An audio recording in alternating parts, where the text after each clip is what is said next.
A esta hora de la mañana doy la bienvenida y saludo al analista Juan Cubi. Gracias por estar en este medio de comunicación y por atender la entrevista con la ciudad de Cuenca y también con quienes hacemos Radio Noticias Cuenca y, claro, quienes también comparten la señal de Radio Noticias Cuenca. Sociólogo, buenos días. Gracias por estar primeramente aquí en esta emisora. Su salud inicial. Buenos días, Segundo. Gracias por el espacio. Como siempre, muy atento a su invitación. Perfecto. ¿Qué lectura tenemos, sociólogo, sobre el tema de las elecciones que hoy en día se nos aproximan a los ecuatorianos? Tenemos que asistir a las urnas. ¿Qué es lo que podemos sacar después de estas campañas, después de la bajeza que ha existido también en cuanto al tema proselitista a nivel nacional? Vemos que las prefecturas, las alcaldías se han convertido prácticamente en las trincheras de los disques revolucionarios, sociólogo, pero frente a aquello, ¿qué es lo que se nos puede venir a los ecuatorianos en estas elecciones que estamos a contados días? Bueno, no hay mayores expectativas para el país, Segundo, porque creo que ninguno de los dos candidatos finalistas da la talla para conducir un país que esté en una severa crisis con una cantidad de incertidumbres producto de no solamente de la crisis social, económica, fenómeno del niño, la inseguridad, los posibles apagones. Y yo realmente no he visto en ninguno de los dos candidatos una propuesta medianamente viable para el año y medio de gobierno que eventualmente tendrían que asumir. Más bien hay una cantidad de generalidades, como le escuchaba hace un momento a usted, una serie de ofertas demagógicas que obviamente el momento de sentarse en Carondelet tendrán, cualquiera de los dos que gane, tendrán que afrontar la realidad de la conducción de un Estado con serios problemas, con serias deficiencias. ¿Qué es lo que les puede alcanzar entonces a los dos candidatos? Pongámoslo de ese lado, ¿qué es lo que les puede alcanzar a los dos candidatos en este momento, lo que han dicho a lo que van a concretar? Por un lado, claro, se señala el tema de hasta una consulta por parte del candidato Noboa, la candidata del correísmo, claro, va a estar bien acompañada con quien va a ser su principal asesor, Rafael Correa, pero hay muchas cosas en donde prácticamente no aterrizan. Por eso yo le pregunto a usted, en este corto tiempo que pueden estar hasta el año 2025, ¿qué es lo que pueden concretar estos candidatos en este momento? Mire, yo había señalado previamente que podrían ellos comprometerse en cosas concretas, puntuales, viables. Por ejemplo, tema de inseguridad. En lugar de hablar de esa cantidad de generalidades, de estos sistemas de control, de estas estrategias de depuración interna de la policía, ¿por qué no se plantean recuperar el control de las cárceles? Algo que sí sería factible en un año de administración, como un paso previo a pensar en la posibilidad de una estrategia para combatir la inseguridad. ¿Por qué no se comprometen a saldar la la deuda del Estado con la seguridad social? De manera que se pueda apuntalar al IES y evitar que este proceso de descalabro de esa institución continúe, como en efecto ya viene ocurriendo en los últimos años. Eso solo por señalar dos puntos concretos sobre los cuales podría pronunciarse un presidente del gobierno. ¿Por qué no hablan, por ejemplo, de un diálogo transparente, claro, con el movimiento indígena y los otros movimientos sociales? ¿Por qué no hablan de un respeto irrestricto a la consulta sobre el Yasuní? Esos son puntos que pueden en efecto ser aplicados desde un gobierno de transición. Sin embargo, yo veo que ambos candidatos le hacen el quite a estos problemas de fondo, son conscientes, o al menos les han dicho, que difícilmente podrán cumplir con estas posibilidades, con estas ofertas, sin afectar a los intereses que están detrás de sus candidaturas. De manera que estamos asistiendo a lo que es un teatro de las sombras, ¿no? Una imagen para el país de una actuación que viene detrás de una pantalla de la cual no sabemos exactamente qué está ocurriendo. Estamos los ecuatorianos frente a propuestas demagógicas por parte de los dos candidatos que hoy en día están terciando la presidencia de la República. Absolutamente. Y frente a aquello que es lo que puede esperar la ciudadanía entonces frente a tantos ofrecimientos? Porque se habla justamente de la reactivación de la cadena productiva, de la generación de empleo, también, claro, el tema de la seguridad, pero no los tocan a fondos, porque detrás de este tema de seguridad existen grupos delincuenciales organizados que, por ejemplo, no nos dicen cómo los van a combatir. Recuerdo en este debate, en el segundo debate ya en donde estaban todos los dos candidatos, Noboa le planteó algo a Luisa González, en donde le nombró cerca de 3 organizaciones delictivas, si los va a combatir y no. Parece que se fue por las ramas y los ecuatorianos no tuvimos una propuesta concreta sobre el combate a los grupos delincuenciales organizados, hoy en día involucrados, claro, con carteles de talla internacional, Jalisco Nueva Generación, también por ahí los carteles de las FARC, en donde se genera esta producción de droga y todo esto. Entonces, frente a aquello, ¿hay seguridad de que los candidatos, por ejemplo, en materia de seguridad, puedan combatir algo o no? Mire, segundo, un estadista debería plantearse estrategias de mediano y largo plazo, porque la única forma como un país puede ir resolviendo estos problemas tan complejos, problemas estructurales, problemas muy de fondo del funcionamiento de la sociedad, como el caso de la inseguridad. Por eso yo decía, si se planteara un primer paso para poder empezar a retomar de parte del Estado una política de control de la inseguridad, ya sería algo. El problema es que en nuestros políticos usualmente, y más aún en estos dos candidatos finalistas, no hay la más mínima visión de mediano o de largo plazo. Son absolutamente inmediatistas. Y ya lo acaba de confirmar Daniel Noboa, y seguramente esa también es la visión de Luisa González. Él está queriendo ganar el 2023 para relanzarse el 2025. Y en la cabeza de Luisa González debe estar ocurriendo lo mismo. Se están pensando en una plataforma para un proceso electoral que prácticamente empezaría a los 6 meses de asumir el poder. Entonces, en esa ausencia de visión estratégica, de una reflexión profunda sobre los problemas del país, es muy difícil que hagan propuestas, digamos, programas o planes de mediano plazo que vayan poco a poco asentando o dejando sentadas las bases para que el país resuelva sus problemas. Esa es la gran deficiencia. Están pensando en ellos, en su inmediatismo, ¿sí? Y un estadista tiene que pensar en el país, no tiene que estar pensando en que él va a sacar los réditos de una decisión política, sino que eventualmente si un gobierno del futuro puede complementar, puede terminar el inicio de una obra, eso le beneficia al país, pero esa visión no existe en nuestros políticos. De manera que yo veo bastante difícil, segundo, que cualquiera de los dos tome decisiones que le sirvan o que le den algún beneficio al país. Bueno, pero por cualquiera de los dos, los ecuatorianos tendrán que definirse, Juan. Entonces, aquí los ecuatorianos están escogiendo entre dos candidatos que prácticamente no proponen solucionar los problemas del país. ¿Estamos en ese escenario hoy por hoy o no? Bueno, lamentablemente es así, ¿no? Obviamente alguien tendrá que ganar en las elecciones del domingo. El tema es que a la sociedad ecuatoriana, al país, se le presentan grandes desafíos y grandes dilemas. Y frente a eso es que hay que seguir trabajando por darle alguna salida a estos problemas del país. Algún momento habrá como pensar en que una opción política electoral puede en efecto sentar las bases para un cambio profundo de esta sociedad. Esa esperanza, esa ilusión, esa utopía no debe ser nunca desechada de las aspiraciones de los ecuatorianos. Yo lo que he hecho es analizar el momento actual, y que no es nuevo, porque ya hemos enfrentado anteriormente estos dilemas, ¿no? Y claro, resulta que la decisión final es escoger el mal menor, pero eso no resuelve los problemas del país. Así es, el correísmo nos ofrece nuevamente volver a la época de la prosperidad, a la época de la abundancia, a la época en donde los ecuatorianos justamente gozaban de un estatus económico medio. Esto es lo que ofrece justamente el correísmo, y este ha sido su discurso desde que inició la campaña electoral hasta que prácticamente está generando ya la definición en estas elecciones. Inclusive, como ya no tienen plata, La candidata del correísmo dice, vamos a coger 2.500 millones de dólares, con eso nuevamente vamos a tener medicinas en los hospitales, vamos a tener mejor atención en los servicios públicos y todo eso.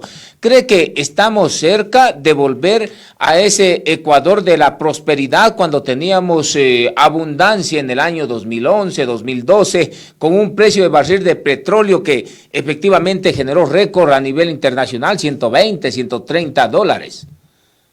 Mire, segundo, ese es un discurso absolutamente falso, porque los 10 años de correísmo, esa ficción de bonanza, se asentó en dos decisiones catastróficas. Una fue la dilapidación de la bonanza petrolera y la otra fue el endeudamiento irresponsable, de manera que ese modelo no tiene de dónde sostenerse. Claro, generó una ilusión de bonanza en una serie de sectores a los cuales se les daba dádivas y regalos, pero no se sentaron las bases para poder generar un avance y una mejor condición general de vida para el país de manera estratégica, ¿sí? Y yo creo que el discurso de que vamos a volver a hacer lo mismo es claro para muchos ecuatorianos, volver a un esquema de corrupción generalizada, a un gobierno que se va a parecer absolutamente una banda de crimen organizado que se va a llevar y va a saquear lo poco que le queda al país. Ese es por un lado. Por el otro lado tenemos a un candidato que tampoco es que genera mayores expectativas. O sea, el señor Daniel Noboa pertenece a estos grupos de poder, a estos sectores que tienen claras intenciones de manejar el Estado en beneficio privado, en función de sus intereses corporativos, empresariales. Por eso es que le decía que estamos entre dos opciones que van a ser, me parece que absolutamente negativas para el país, ¿no? Claro, usted me decía que estamos justamente en este tema de escoger prácticamente el mal menor, pero por un lado usted lo describe y lo grafica con precisión. Estamos por el un lado frente a una tendencia de volvernos instituciones apalancadas en el crimen organizado y por el otro lado estamos en un gobierno al quien lo han catalogado como un neoliberal. Me refiero a Daniel Noboa, en donde se cristalizaría y se concretaría las privatizaciones, pese a que esta Constitución dice que no se puede privatizar servicios públicos y derechos que tienen los ecuatorianos como la educación, salud, pero ese ha sido el estribillo que ha venido manejando el correísmo para dañar la imagen del candidato Daniel Noboa. En estos dos escenarios, ¿cuál es el mejor que tienen los ecuatorianos? ¿Cuál es el mal menor que usted señala? Por un lado, el crimen organizado que usted lo graficó y por el otro lado, el tema de un gobierno neoliberal apuntándose a la privatización del Estado. Yo he sido claro, con un grupo de organizaciones de izquierda, un colectivo, hemos planteado el voto nulo. Nos parece que esa es una opción absolutamente coherente en este momento.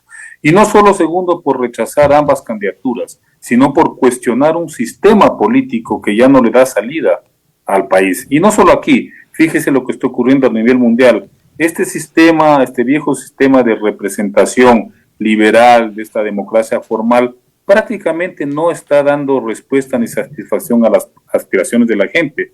Solo piense lo que ocurre en los Estados Unidos, ¿no?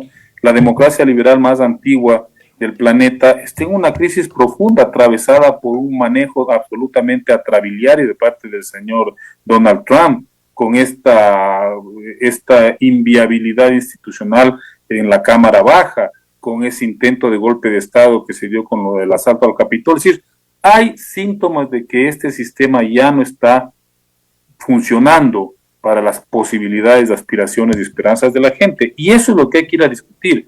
Por eso un voto nulo en estas condiciones puede señalar un cuestionamiento a este sistema que no funciona y forzar a que las sociedades debatan otras salidas. De manera que eso de pensar, a veces hay gente que de lado y lado dice es que el voto nulo le favorece al uno al otro. No, voto nulo es una postura que cada vez se está volviendo mucho más consistente, no solo aquí, en muchas partes del mundo. Ahora, si este sistema no funciona, justamente, sociólogo, es de que no le estamos dando cabida al, entre comillas, llamado progresismo, porque dice, ve, ahí están, no está funcionando nada de esto, entonces nosotros tenemos la solución. Y hay un dato curioso, mire lo que pasa, por ejemplo, en Milei, en la Argentina con Milei, en donde prácticamente se están cansando de estas tesis y corrientes del progresismo, del socialismo, en donde también se lo ve como un fracaso, sociólogo. Es que son parte del mismo sistema. O sea, para mi modo de ver, tanto el señor Noboa, a pesar de ser joven y nuevo, como Luisa González, representa un esquema viejo, vetusto, desgastado, ¿no? El hecho de que Daniel Noboa se presente como una opción novedosa, joven, millennial, con una serie de contenidos muy juveniles en su campaña, no significa que tenga un pensamiento distinto, un pensamiento nuevo. Y Luisa González, obviamente, representa un pasado ya absolutamente desgastado, descompuesto, ¿no? El tema es que tampoco vamos a optar por estas posibilidades como el señor Milei, que él lo que hace es cuestionar el sistema, pero en función de una serie de intereses que son devastadores para una sociedad, ¿no? Esto de liberalizar todo, de entregar una sociedad a las fuerzas del mercado a sabiendas de que los capitalistas son unos gansos que no tienen la más mínima piedad respecto del dolor y de la injusticia ajena, no tiene tampoco es una solución. Eso lo están planteando en Europa. Fíjese usted la cantidad de líderes de la ultraderecha que están surgiendo en Europa. Y eso no es que va a resolver los graves problemas de esos países, que son mucho menos graves que los que tenemos nosotros.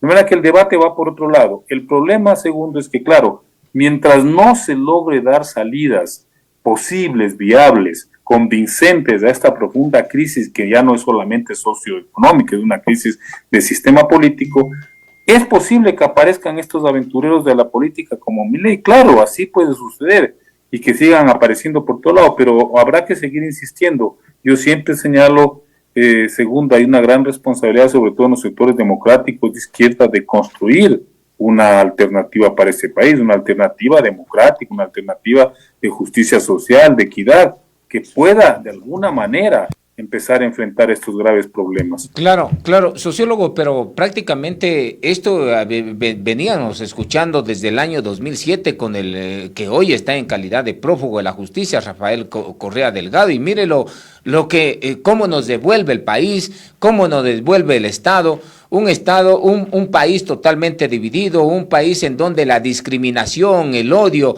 el pensar diferente ya los cataloga como blancos como blancos de los partidos políticos o de quienes idolatran estas tesis totalmente caducas. Y esto efectivamente hacia dónde nos llevará es la pregunta, porque si volvemos a pensar como en el año 2007, pues imagínense qué país nos van a devolver en el año 2030 con un proyecto que decía que iba a durar un proyecto de medio siglo, un siglo y todo eso. Mire, hay cosas en que el país sí ha avanzado y yo quiero señalarlas categóricamente. La consulta a favor del Chocón-Dine del Yasuní es un avance para este país, porque es la expresión de que hay una sociedad y amplios grupos y sectores sociales que se plantean un modelo distinto de producción, un modelo de avance y desarrollo económico diferente. Eso ya es un avance. ¿Por qué razón? Porque le está diciendo ese viejo sistema extractivista, depredador, que únicamente favorece intereses transnacionales privados, no tiene cabida en este país.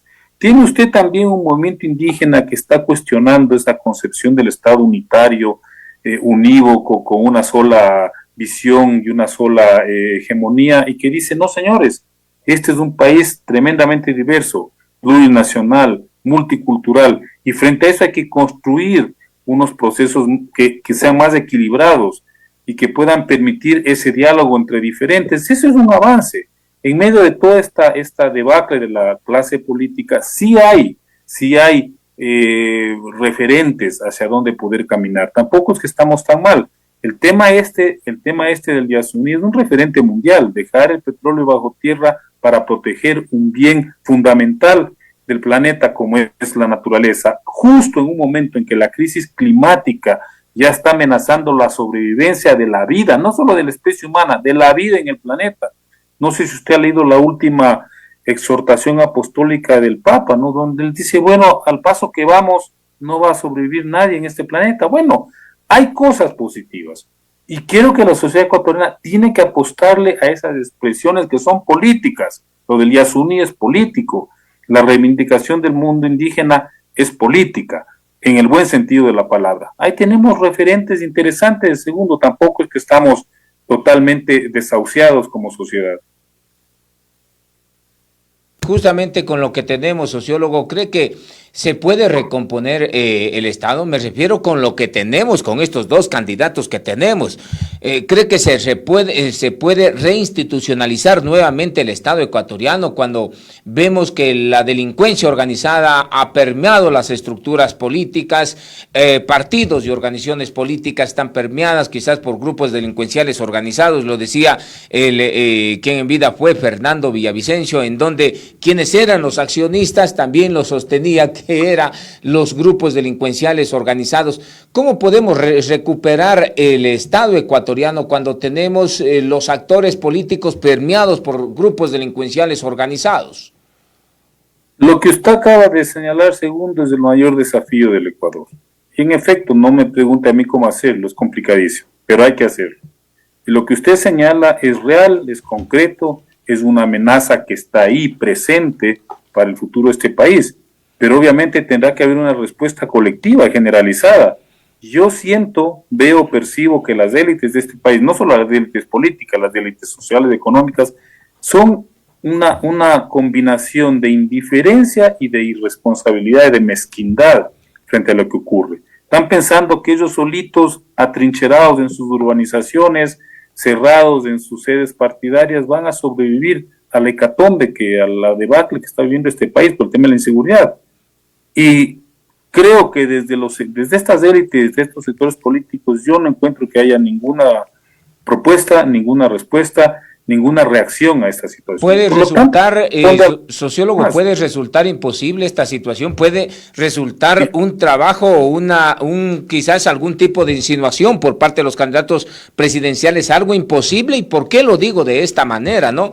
Porque en el año 2015, imagínense, a grupos delincuenciales se les puso otro sustantivo y dijo que ya no eran grupos delincuenciales, sino eran culturas urbanas, que hoy en día estas culturas urbanas a esta altura del partido han tomado fuerza y son las que manejan bandas criminales del país. Y estos grupos delincuenciales que en el año 2015 se les dijo, bueno, vamos a incorporarlas a la sociedad, se las metieron en diferentes instituciones del Estado, Policía Nacional, Fuerzas Armadas, instituciones públicas y todo eso. Entonces, ve el Estado que nos devuelven en este 2023. Por eso le pregunto a usted, ¿puede ser imposible esta situación o no? Dificilísima, no imposible, porque si fuera imposible tendríamos que apagar la luz y cerrar el país. Dificilísimo, sí, y porque estamos caminando hacia una situación similar a la que vive Colombia o México, ¿no? Donde hay prácticamente territorios que están totalmente controlados por las mafias del narcotráfico. Así es una realidad, no hay que negarlo. El tema es que frente a eso, esta sociedad tiene que dar respuestas, tiene la obligación de responder. Y no podemos dejar en manos de políticos que probablemente están ya penetrados por estos intereses criminales la solución del tema, ni tampoco en instituciones, como usted adecuadamente señala, pueden estar penetradas, pero tampoco podemos cruzarnos de brazo, segundo. Ahora bien, el tema del crimen transnacional y del narcotráfico es un tema global, un tema geopolítico. Me parece a mí una ingenuidad plantearse como país, como gobierno ecuatoriano, la solución de ese problema. Ese problema atraviesa por una decisión global. No se olvide que los principales responsables de esta catástrofe económica, social, política son los países consumidores de la droga, que no tienen tantos impactos negativos. Ellos tienen problemas de salud pública, problemas de ciertas economías paralelas, pero no tienen los niveles de violencia que nos afectan a los productores, a los exportadores de droga. Entonces ellos pasan tan campantes ahí haciendo una serie de medidas de corte policial, fiscal, pero nada más. Y nos tiran el verdadero problema a nosotros. Eso hay que discutirlo, pero en los foros internacionales. Y hay que planteárselo como una estrategia de los países pobres frente a los países ricos, cómo enfrentar el fenómeno del narcotráfico, que es un fenómeno geopolítico, desde una perspectiva común. Y esa es obligación de ellos también. Ha sobrepasado el nivel hoy en día, sociólogo. Tanto es así que, por ejemplo, asesinaron a Fernando Villavicencio, un candidato a la presidencia de la República, por un lado. Después resulta de que tienen detenidos y ya prácticamente se iba a dar inicio a otra etapa dentro de la función, y también los mandan a matar o también los asesinan a aquellas personas que tenían toda esta información, excepto que se queda uno por ahí, da un testimonio totalmente anticipado. Mire a qué niveles estamos escalando en todo el país, en todo el Ecuador. Segundo, ¿usted se acuerda en Colombia cuántos candidatos a la presidencia asesinaron?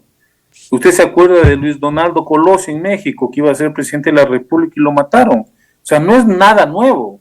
Lo que nos está pasando a nosotros ya ha ocurrido en otros países de América Latina, afectados, asolados por este fenómeno del narcotráfico. Creo que nos debería servir de ejemplo, de referente para tratar de evitar que esto se agrave, ¿sí? Y lo que usted señala es cierto, o sea, es una descomposición absoluta. ¿Cómo es posible que asesinen a 7 testigos dentro de las cárceles del país, que son un espacio que debería estar controlado absolutamente por el Estado? Claro, eso evidencia, denota que hay una descomposición total de las instituciones. ¿Quién avisó? ¿Quién dijo que probablemente estos sicarios iban a testificar, iban a revelar esta información?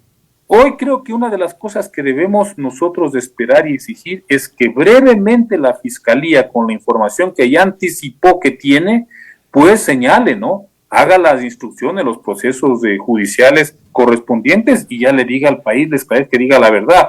¿Quiénes fueron los actores intelectuales que estuvieron detrás del asesinato de Fernando Villavicencio? Esa es una verdad que el país la requiere y que yo creo que este paso va a salir a relucir tarde o temprano. Ahora, hay preocupación, por ejemplo, en el correísmo por parte del asesinato de Fernando Villavicencio. Mire lo que decía Rafael Correa el 29 de septiembre del año 2023 sobre el tema de la recompensa que ofreció los Estados Unidos. Recompensa estaría siendo utilizada para que aparezca un supuesto soplón en Colombia, involucre al correísmo a la vez de la gente de Petro. Nos informan que esto está coordinando entre altos generales desde la Policía de Colombia y Ecuador para desacreditar nuestra campaña, una vez más también para debilitar a Petro. Otro Twitter, cuando Verónica Zarauz, esposa de Fernando Villavicencio, escribe que alístate porque vas a pagar por este asesinato. Tenemos el testimonio adelantado bajo juramento y te señalan a ti mismo, sin poner nombres.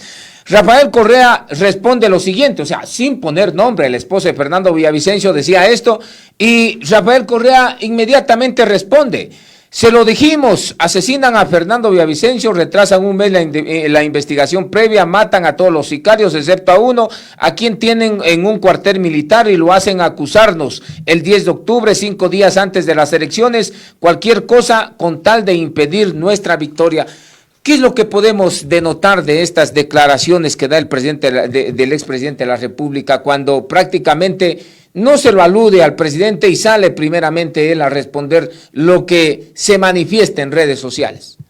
Mire, esa es una carencia absoluta de inteligencia, ¿no? Es una tontería suprema, porque resulta que alguien insinúa, sin que sea una información oficial, insinúa que ellos son los que están detrás de este asesinato y ya salen a curarse en salud. Si lo que deberían hacer es esperar a ver qué dice la Fiscalía. Vean, señores, estas son las evidencias y en función de eso poder decir, bueno, estamos nosotros cuestionando, rechazando esas versiones. ¿Qué significa que antes de que exista una información oficial salen ellos a curarse en salud? Uno, que seguramente cuentan todavía con personas que están infiltradas en las instituciones del Estado, policía, fiscalía, y que les pasan información previa. Una. O dos, que ellos ya se están autoincriminando, pues porque ellos están diciendo aquí nos van a saltar lo que en efecto nos involucra y mejor sería ya rechazar de plano las conclusiones. Pero es una respuesta absolutamente tonta, muy carente de inteligencia y de capacidad política, tanto del expresidente Correa como del exministro Serrano, que acabo de ver que él también sale a anticipar que supuestamente lo van a involucrar en este asesinato. Me parece de una torpeza absoluta. Claro, y efectivamente Serrano respira cada rato, autoexiliado desde Miami, y él señala que son netamente falsos positivos, y este tema de falsos positivos es coreado por diferentes personas que son muy ligadas netamente al correísmo. Entonces, ¿de qué se puede tratar cuando prácticamente se defienden de algo que no tiene nada que ver de esta situación? Y esto, lo preocupante es, sociólogo, es de que esto está incluido en el tema de la campaña electoral, en donde los ecuatorianos van a tener que ir a las urnas este día domingo. Entonces, ¿qué esperanzas hay para los ecuatorianos con un escenario así, en donde hay muertes de por medio, en donde hay una campaña que se ha revestido de sangre de personas que han denunciado netamente la corrupción? ¿Qué se puede esperar, sociólogo, en este contexto? Bueno, como le insistí, en el caso de Fernando Villavicencio, esperemos que la Fiscalía realice una investigación seria, con bases fundamentadas, para que pueda esclarecer los hechos, ¿no? Eso, el país requiere eso, ¿no? Fíjese lo del caso Gabela, algo que seguimos esperando muchos, que por fin se esclarezca. Algo ya se evidenció, ¿no? De estos dos ex generales que estaban probablemente involucrados, ¿no? Pero fíjese lo que acaba de ocurrir ayer, por el tema de los días, yo no sé cómo se denomina eso jurídicamente, el plazo que tenían. Resulta que un tribunal declara la prescripción del caso Drew. Si ya no se puede sancionar a los culpables de uno de los mayores atracos de la historia de este país, vergonzoso además, porque son por demás evidentes que hubo detrás un manejo corrupto de esas adquisiciones, si no nos hubieran caído 4 de los 7 helicópteros. Sin embargo, por estas leguleyadas ya plantean que ya fenece el juicio y por lo tanto los responsables a disfrutar de lo robado.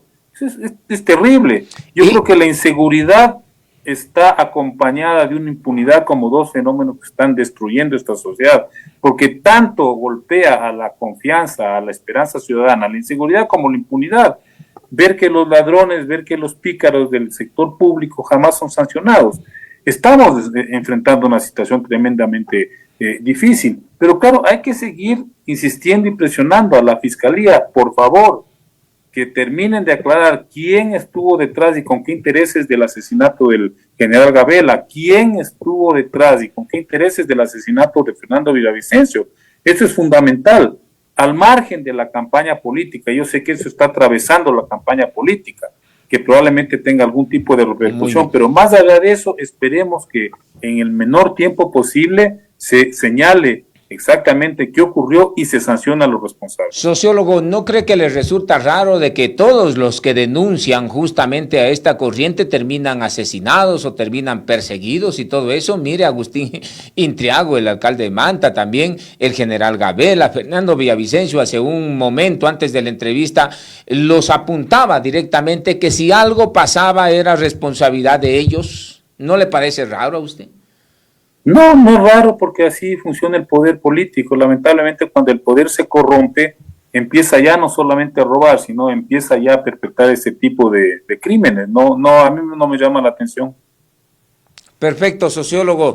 Le quiero agradecer a usted por atender esta entrevista al medio de comunicación Radio Noticias Cuenca. Nos quedamos sin tiempo de Zoom, ya mismo se nos corta. Gracias a usted, sociólogo. Y algo en la parte final que desea agregar. Bueno, ratificar lo que le decía a un inicio.